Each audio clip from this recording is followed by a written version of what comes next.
Hello, good morning everyone. Welcome to our class, Principles of Food Preparation. I am Ma'am Jeline, your instructor.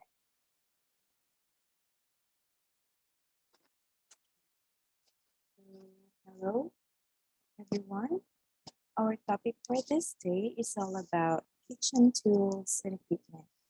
So, any cook should be familiar with the correct utensils and tools in the kitchen. It is important to consider several things when buying them. Uh, job, the job of cooking requires specific tools, utensils, and equipment for proper and efficient food preparation. So each tool has been designed to accomplish a certain task. So having the most essential tools will make your life so much easier. Let's start with the kitchen utensil. When I say utensil, this is a handheld or hand-powered tool used to prepare food. We have the measuring utensils. This will help you correctly put accurate amounts of ingredients which are listed in a recipe. When I say recipe, this is a set of instructions used to prepare a food product. We have dry measuring cups under measuring utensil. So this is also referred to as graduated measuring cups. So dry measuring cups are used to precisely measure the solid ingredients, such as flour, sugar, or other semi-solid ingredients. So we have a set that has 1/4, 1/3, 1/2 cup, and 1 cup. Next is the liquid measuring cup, which measures milk and oil, or the liquid ingredients. It comes in two sizes. We have 1 cup and 2 cup. So you have to use size appropriate for amount measuring. Okay. Next one, we have the measuring spoons, which measures small amounts of solid and liquid ingredients. It comes in sets.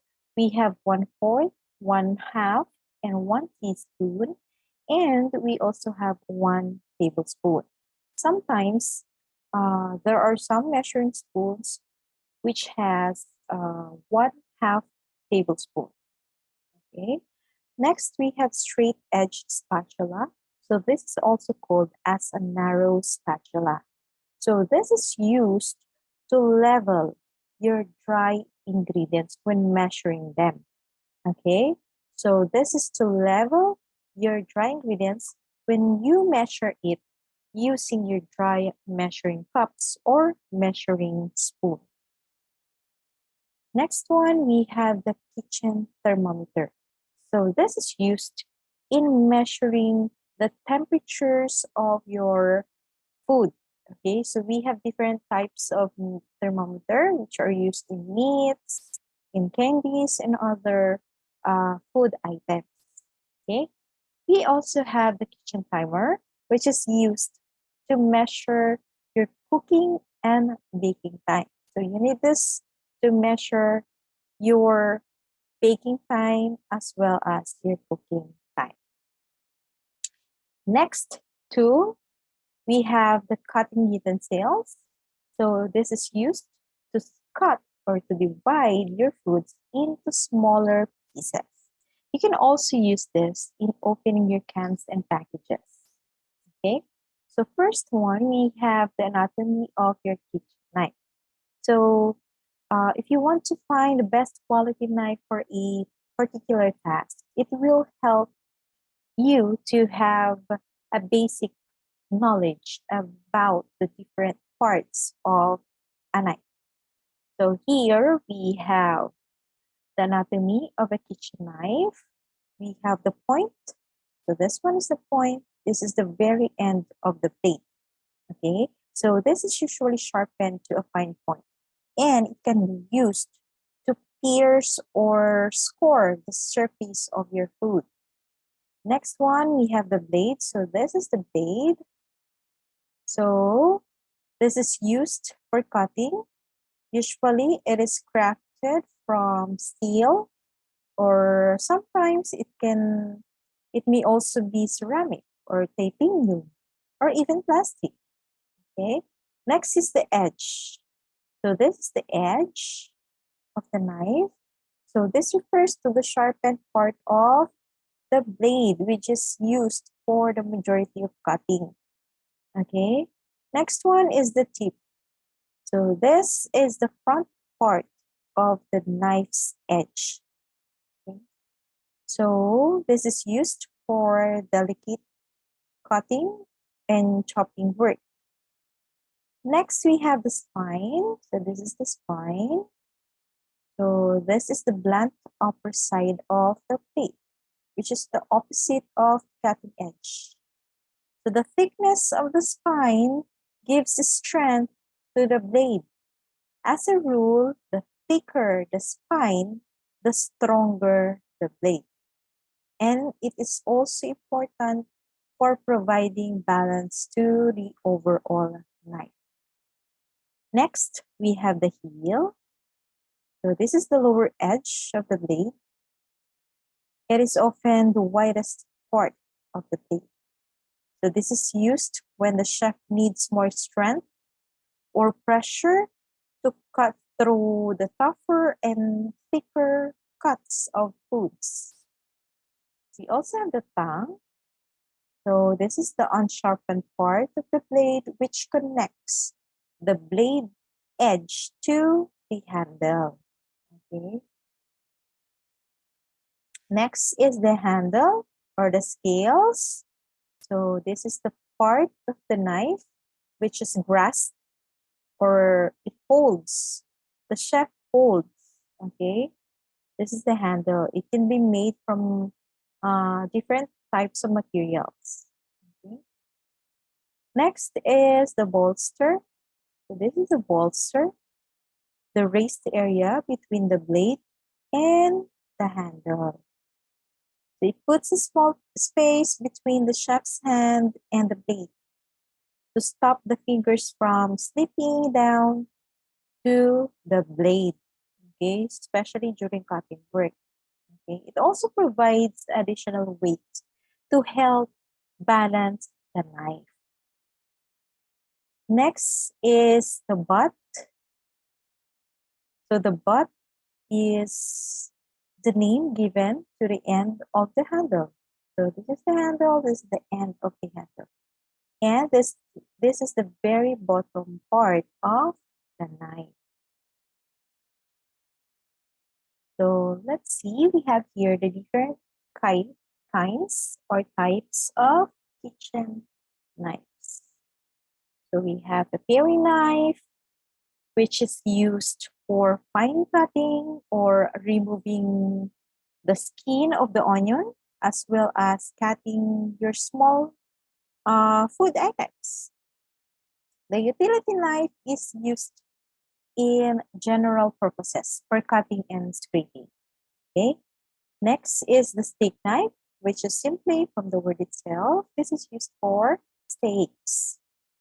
We also have the santoku knife. So this is originated in Japan. This knife is used in cutting, in dicing, and mincing. So santoku means three virtues. Next is the chef knife. So this is a multi-purpose knife which is used in multiple commodities such as vegetables, fruits, we also have the meat and poultry. Next is the serrated knife or the bread knife. Okay, so it has a long thin blade with serrated edges. Next one, we have the fillet knife. So fillet knife is and the boning knife and the fillet knife uh, are used in deboning your meats, your fish, and even your uh, the bones of the meat. Okay. Next is the carving knife. The carving knife is for carving. So this is used to accurately cut your vegetables or your fruits. So it also comes with a long, thin, sharp blade to ensure neat and accurate cutting. Next, we have the slicing knife. So it has a long, sharp blade at the end, and it also helps in slicing fruits and vegetables very finely. Next one is the clever knife. So clever knife is also the butcher's knife. So this is very strong and it has sharp blade, and this is used to cut through the large pieces of meat such as pork and beef. Next one is the honing steel. So it aligns and repositions where the edge of the knife is to make it more effective. So most honing knife or honing steel, honing rods don't actually sharpen your blade. Rather, they realign your knife's edges quickly and efficiently. Technically, it does not sharpen your uh, knife, but it realigns or repositions your or the edge of the knife.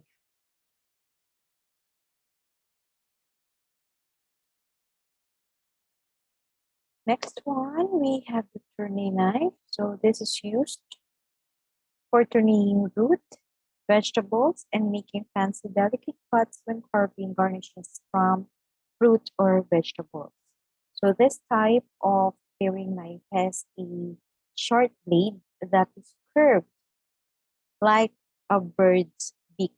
This one. Okay. Next, we have the peeler. So this is used to thinly peel carrots, potatoes, and apples. So it can really speed up your preparation time when you use peeler. Okay. Next, we have the can opener or the handheld can opener. So basically, this is used to open your canned foods. Next one, we have the grater. So it grates your cheese, it shreds your cabbage or vegetables, as well as it slices your potatoes. Next is the kitchen shears. So for cutting up a whole chicken or other meats, you can use kitchen shears for scraping your herbs, for cutting the flowers, for opening the packages, and even cut your soft foods, as well as used in snip herbs. Okay, to snip your herbs. Next is the cutting board. So this is used to protect counters when cutting foods. So after each use, you have to clean it to prevent cross-contamination. Usually, this is made of plastic or wood. Next utensil is the mixing utensils, which is used when combining ingredients. So we have here the mixing bowls. So this is used in mixing your different ingredients. Okay, or even you can use this for storing leftovers. Next is the kitchen spoon, which you can use in mixing, basting, and even stirring. Okay. Next, we have the rubber scraper, which is also called as the rubber spatula. This is used for folding and even cleaning the sides of mixing folds. Next one is the rotor beater, used to beat, blend, and whip. Okay. Today, we are not using rotor beater because we already have the hand mixer, and also we have the stand mixer. Some call it an egg beater. Next is the sifter. So this is basically used in sifting your dry ingredients. Also, this is used to add air and remove the lumps from your dry ingredients. Next is the wire whisk. So it is used to beat, blend, and whip. So this is perfect for whisking together your salad dressings, your eggs, your dessert, and many more. Next one is the cooking utensil. So cooking utensil are used to handle food during cooking. So we have the kitchen fork, which holds your meat and poultry for slicing. And also it turns meat while cooking. We also have the turner, which is also used to flip your flat food items. Okay, this is also called as the wide spatula. Next is the tongs. This is used to lift some foods and to turn your food items while broiling or frying.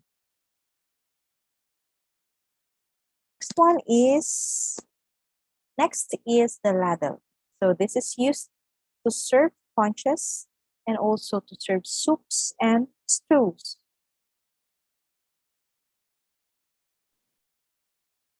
Okay, so we have here the other kitchen utensils, which are commonly found in the kitchen. It performs a variety of helpful tasks in preparing food items. We have here the strainer. So this is used in separating your solid from liquid. So this is used in straining your food items. So it can also be used in draining your canned food items. Next one is the slotted spoon. So this is used in removing your foods from cooking liquids. So for instance, if you're cooking or if you're frying your chicken, you can use your slotted spoon to remove the chicken from the oil. Okay. Next one is the can or bottle opener. So this is used to open your bottled and canned foods. Next is the colander. Colander is used when you're rinsing or your fruits and vegetables, as well as you drain your cooked foods such as pasta. Okay. Next is the rolling pin. So this is used to flatten your dough into a thin or even layer. So this is used to in making pies and cookies. We also have the cookware. So this refers to pots and pans which are used on top of the range stove, such as the saucepan, which is used for cooking sauces or variety of different food items. Okay. Next is the double broiler or the double boiler. So this is a small pan that fits inside a larger pan. So this is used to cook delicate foods. You can also melt your chocolate using the double boiler. So the food is cooked by the heat from the steam from the water below. We also have the skillet. So this is also called as a frying pan. So which is used for frying, for pan broiling, also for braising. We also have the wok. So this is a large bowl-shaped cooking utensil which is used especially in stir frying. So this pot is originated in China. We have the bigger version here in the Philippines, as we call it, talyasi. Okay, but this one is used for stir frying. We have the small version, which originated in China. Next is the stock pot, which is used in making stocks or broth. Okay, so this is a wide pot with a flat bottom and then straight edges or straight sides with a wide opening and a lid with a handle on top. Okay. Next is the Dutch oven. So I choose the red, but we have different kinds of Dutch oven. So this is used to cook large pieces of meats, soups, and stews on top of the range. Next one, we have the different kitchen equipment. So it refers to the larger, either automatic or manual, which implements in your kitchen. So these are appliances that aids in cooking, processing, baking, or even freezing your food. Okay, so we have different or varieties of equipment, kitchen equipment. First, we have the burners. As you can see, this is used for cooking, boiling, and steaming. So they often operate on LPG. We also have the induction burners and hot plates, which are available, and it can operate on electricity. Okay. Next, we have the cooking range. So this is also used for cooking, frying, boiling, grilling, and baking. So we have two basic versions. We have the restaurant range, which is less expensive for less food volume. And we also have the heavy duty range, which is expensive and it suits for a large volume of food production. So it comes or it comes with multiple burners, usually 4 to 8 burners, depending upon the volume of the food to be handled. Next is the rack oven, which is good in producing large volumes of baked goods. Okay, so we have the bread, cookies, or croissants. So there are various oven models with the option of rotating or steady racks. Okay. Next is the deck oven. So it contains racks or rotisseries that can cook various meats such as chicken, duck, or even lamb. Okay. You can also put some pork or beef. Okay. So they also come in a baking deck. So we have the baking deck here and pizza deck variants. So you can cook also the pizza. Next, we have the tunnel oven. So this is suitable for high temperature baking. Okay, so it comes in direct heat or indirect heat variants. Next is the griddle. So this is used for preparing breakfast items such as omelets, scrambled eggs, patties, sandwiches, burgers, and pancakes. Okay, so they are flat plates made up of iron or stainless steel or even aluminum, okay, which transfer heat to the food. So normally the grease needs to be wiped out occasionally from the surface to prevent tempering. Okay. Next, we have the mixer. So as you can see, this is the stand mixer, which is used commercially for mixing and blending your baked goods. Okay, so we have the different mixer attachments or the accessories of stand mixer. We have the flat beater or the paddle, which is used for mashing or beating foods. We also have the dough arm, which handles heavy and bulky ingredients such as bread dough. Next one, we have the wire whipper, which is used for whipping creams or whipping eggs or even frosting. Okay. Next is the fryer, which is used for frying. Can also be electric or gas fryer.